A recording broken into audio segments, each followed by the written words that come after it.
கிருஷ்ணரை வழிபடுவது எப்படி? கிருஷ்ண பரமாத்மாவை எப்படி வழிபட வேண்டும் தெரியுமா? ஸ்ரீ கிருஷ்ண பூஜை செய்வதற்கு முன் வழிபடுபவர் நடுவிரலால் விஷ்ணுவை போல் 2 நேர்கோடுகளை வரையவும் அல்லது அடர்த்தியான ஒரு நேர்கோட்டை போட்டுக்கொள்ளவும். ஸ்ரீ கிருஷ்ணனுக்கு மோதிர விரலில் சந்தனமிட வேண்டும். கிருஷ்ணகமல் பூவால் அர்ப்பணம் செய்ய வேண்டும். 3 அல்லது 3 பெருக்கு தொகை எண்ணிக்கை உள்ள பூக்களை அர்ப்பணிக்க வேண்டும். அர்ப்பணம் செய்யும் போது பூவின் காம்பு கிருஷ்ணரை நோக்கி இருக்க வேண்டும்.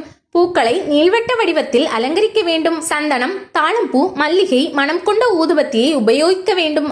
வாசனை திரவியங்களில் சந்தனம் உபயோகிக்க வேண்டும்.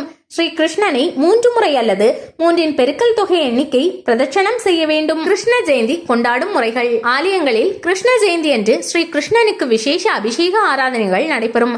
அப்போது கிருஷ்ண அஷ்டோத்திரம் சொல்லப்பட்டு பூஜை செய்யப்படும். சில ஆலயங்களில் கலசங்கள் வைத்து ஹோமங்கள் செய்து கலச நீரால் ஸ்ரீ கிருஷ்ணனுக்கு அபிஷேக ஆராதனை செய்விக்கப்படும். பெண்கள் கோபிகா கீதம், திருப்பாவை முதலியவற்றிலிருந்து பாடல்களை பாடுவார்கள். நாராயணியத்திலிருந்து கிருஷ்ண லீலைகள் பற்றிய பாடல்களை பாடுவார்கள். ஆண்கள் கிருஷ்ணனின் பெருமைகளை பஜனை பாடல்களாக பாடுவார்கள்.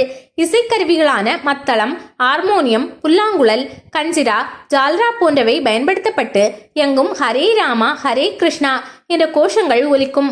ஆடல் பாடல் நிகழ்ச்சிகள் நடைபெறும்.